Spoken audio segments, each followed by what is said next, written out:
The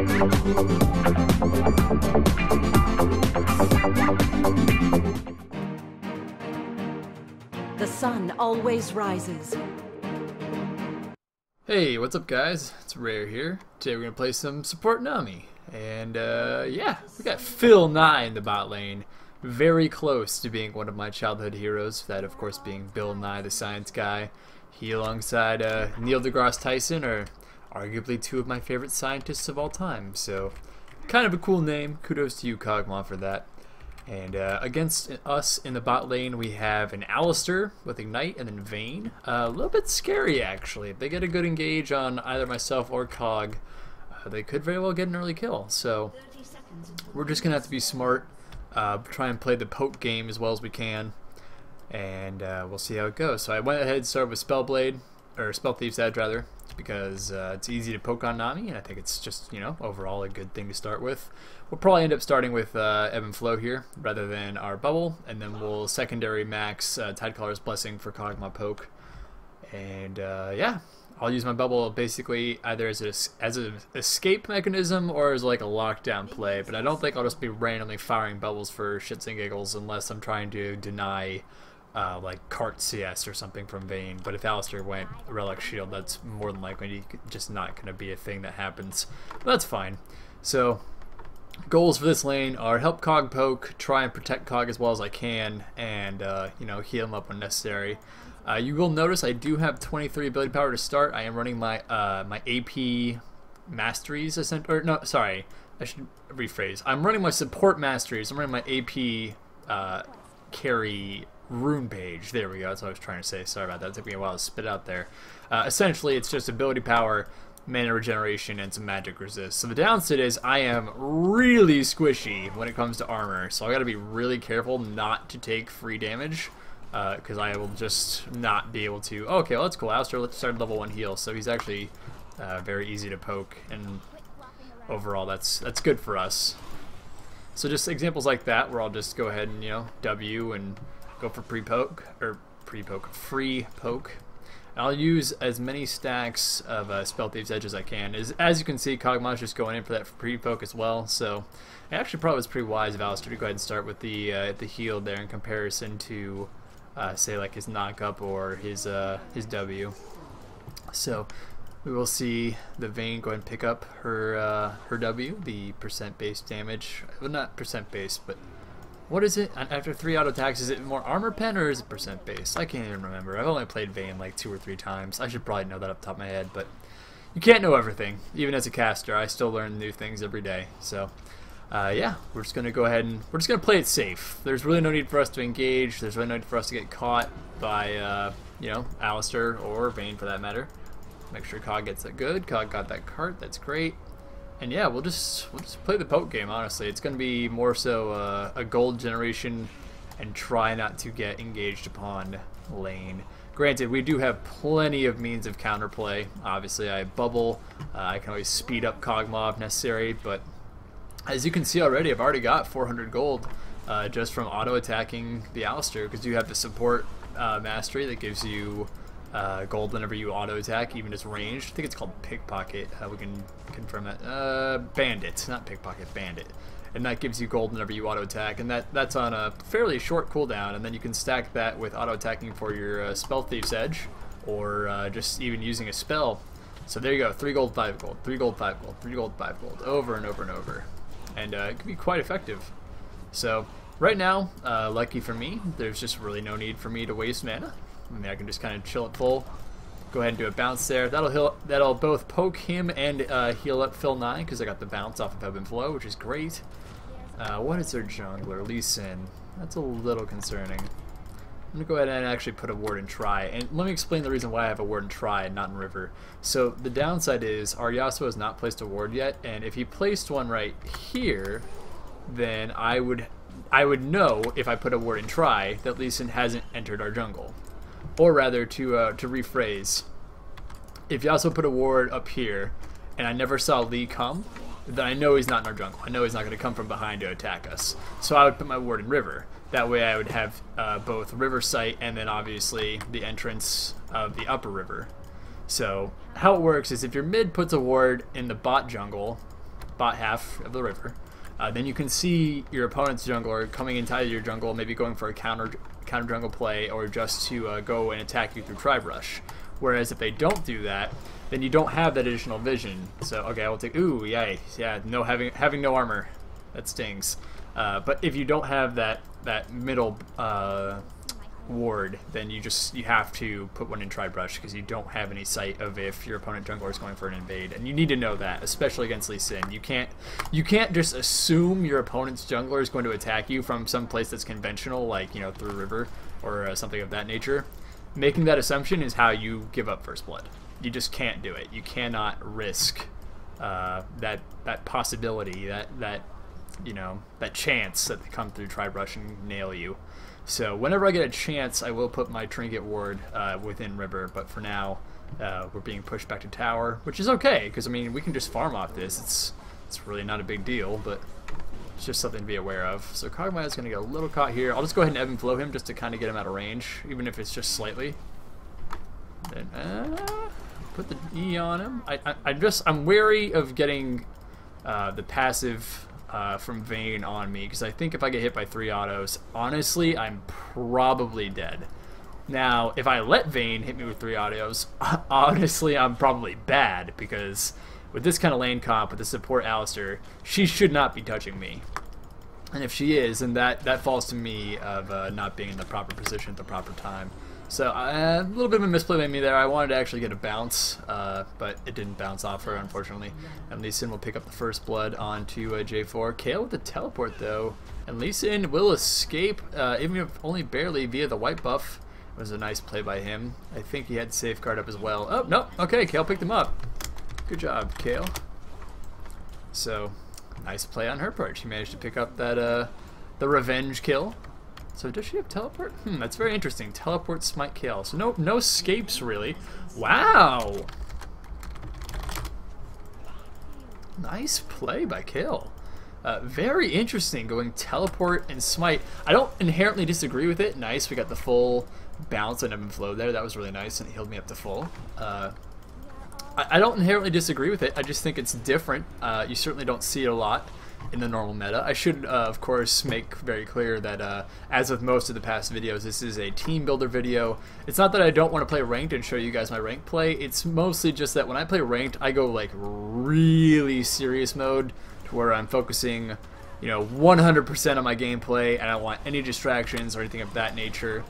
And just sometimes through commentary, it's easy to get distracted. Like, I know for a fact I don't look at my minimap as much as I should, and sometimes I have missed positions and whatnot. But that's why. So I think I will still do ranked games in the future. I probably just won't do as many. Now Kog'Maw has hit 6 here, which is actually really nice for us, because he can now do the I think it's called Living Artillery is his ultimate, I believe so. But that'll allow him to just do lots of extra poke damage onto Alistar and Vayne whenever it's feasible. And obviously past that, he can just continue to auto attack and go for last hits here. So I'm just going to throw the E on him. It just helps Kog'Maw get last hits, even if only barely. And nice. So we will see J4 and Kayle once again take out the Zed top lane. So definitely some good teamwork coming out of this Kayle. She's been very influential in the early game. Sometimes with junglers, you just see that they choose not to be as big of an influence, especially with Wriggle's Lantern, I should note. Going for that Feral Flare, a lot of junglers make the, I don't want to say mistake, because it's not necessarily a mistake, it's just an allocation of resources. A lot of junglers choose not to be as influential in the early game. It's really not necessarily a mistake, it's just a different way of playing the game. Now, obviously, there are distinct advantages to, ganking for your lanes, and trying to get them, fed and doing well. But at the same time, if you're going Feral Flare, you could certainly make the argument that just farming is perfectly valid.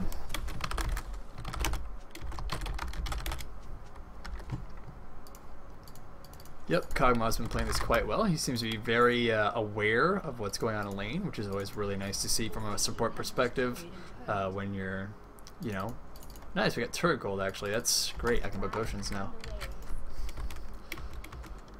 I'm all set, bud. Alright.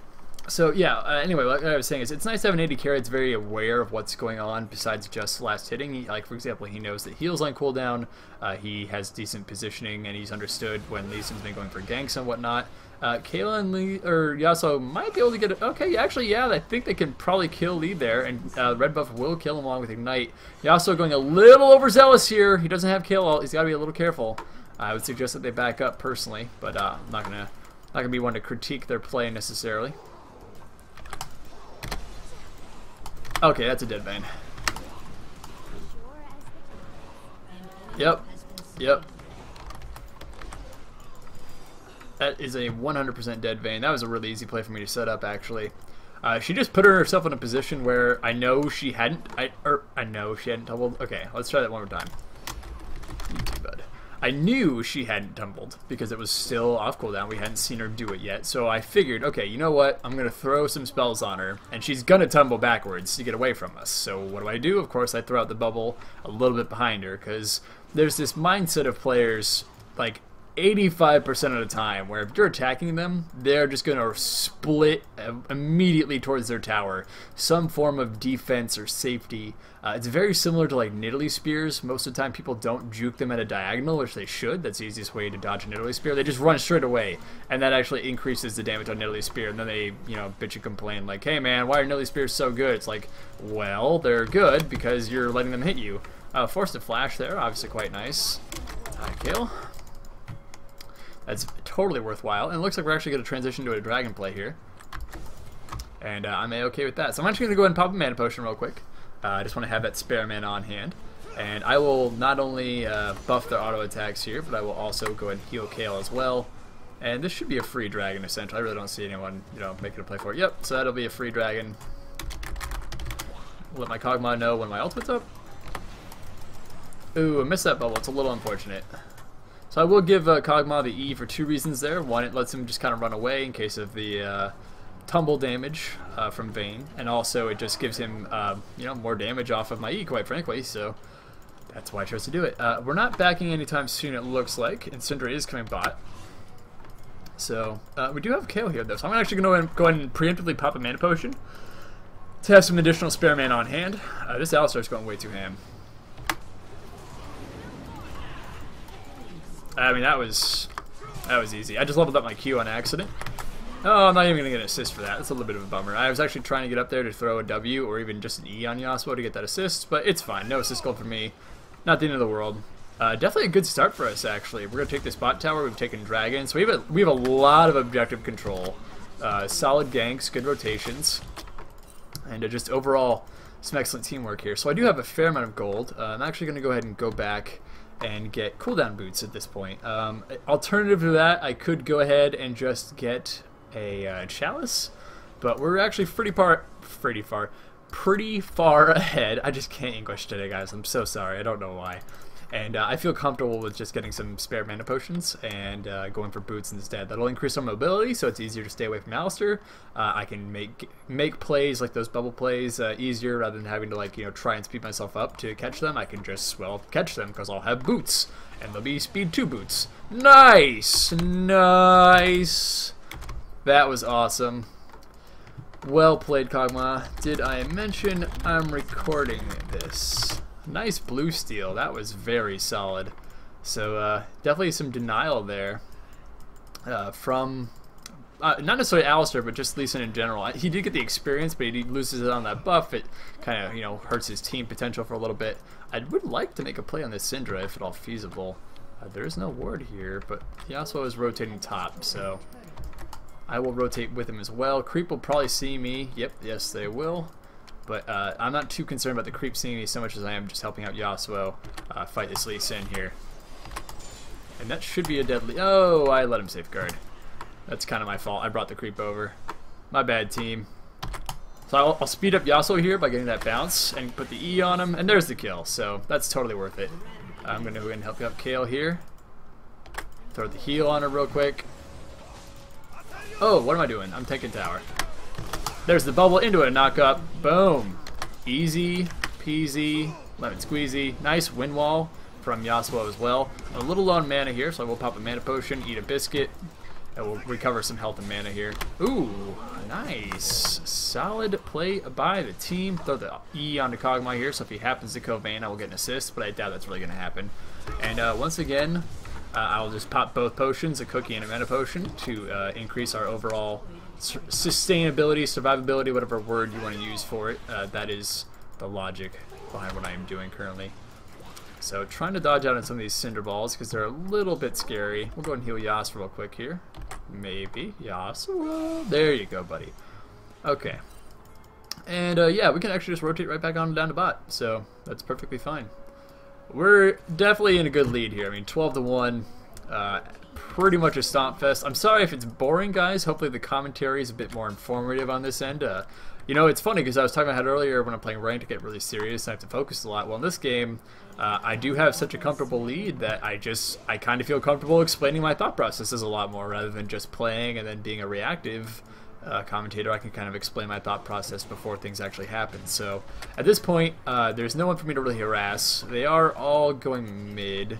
Yasuo might die here. Yeah, he's gonna die. Not a terrible spot to be in, but I will rotate mid. I probably should have rotated mid a bit sooner. Nice stun from the Cinder there. That will save Alistair's life, at least for now. Oh, nope, he overstayed. I don't know why, but he did. So, I stand corrected here. Oh, I got the bubble! I got the bubble! I'm gonna speed up my Kog'Maw. There's a tidal wave. It totally whiffed. No one saw that. And we'll exhaust, just in case. Go in for the E there. Oh, I missed that. That's awkward. That's really awkward. This is continuing to be awkward. Much awkward, so wow. Very awkward. I did too. Not that big of a deal. A little funny though, I'm not gonna lie. Little funny. Kinda goobered there. So we'll go ahead and pick up a Chalice at this point. I can actually just go straight Crucible, and you know what, I'm going to. The one thing I didn't have there that I really should have had was a pink ward. That way we can just distinguish Vayne as soon as she has the ultimate up and goes for a tumble to where she's temporarily invisible.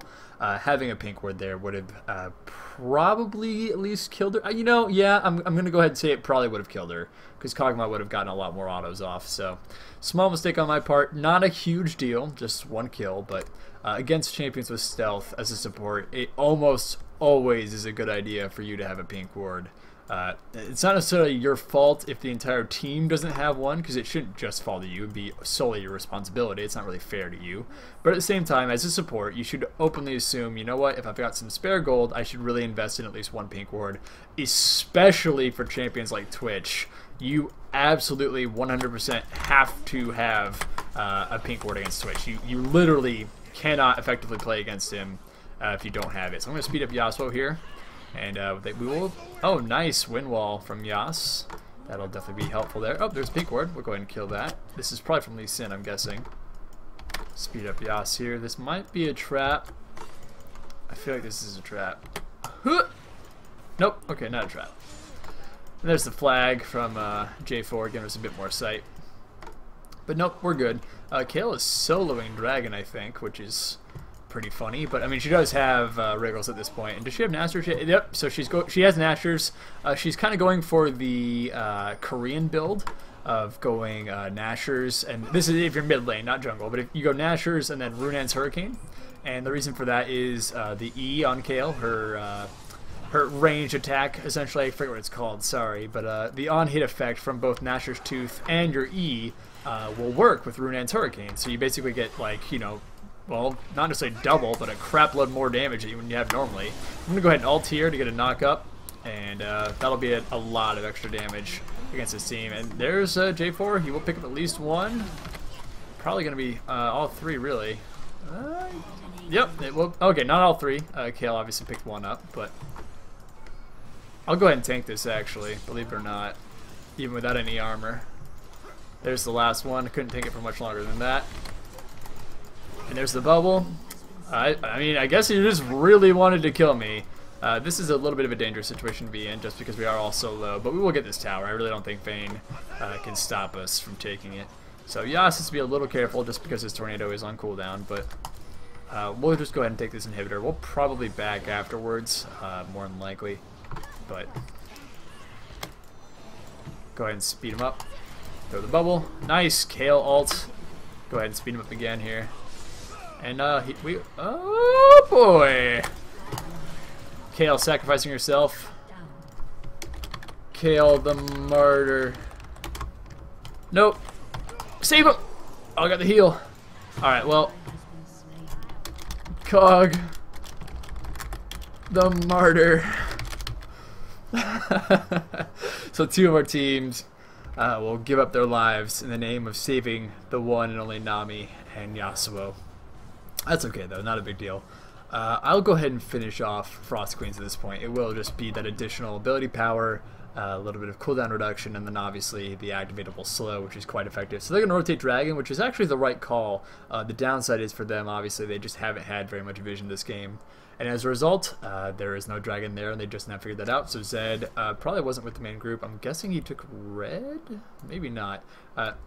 No, he didn't take red. Okay, so he's just actually going up there to clear. But so we have supers, and at this point, I have a fair amount of mana regeneration to where I'm really not concerned about, you know, using a little bit here and there. So we can really either just force a Baron or you know, just bait them into a fight that will pretty easily win. Excuse me, sorry. If only because of the gold disparity. Honestly, at this point, like, I mean, Zed is so underfarmed. His only real damage item is a Brutalizer. He could fully engage on me, and I'm fairly certain I would survive, assuming, of course, I have competency with either my ult or my bubble. But I'm feeling pretty gosh darn comfortable that this game's going to be a win. So again, I'm sorry if it's a bit too one-sided. Obviously, I can't really, you know, control that, given it's just team builder. I mean, sometimes it's a really good game, sometimes it's a bit close, but those are the same thing. Sometimes it's a really good game, sometimes it's close. Sometimes it's a really good game, and sometimes it's a stomp fest, is what I was trying to say. Oh, Lee Sin just basically killing himself right there. We'll go ahead and ult out. I'm not sure who it's going to hit necessarily, but we'll see. There's that. Yeah, so let's get pick.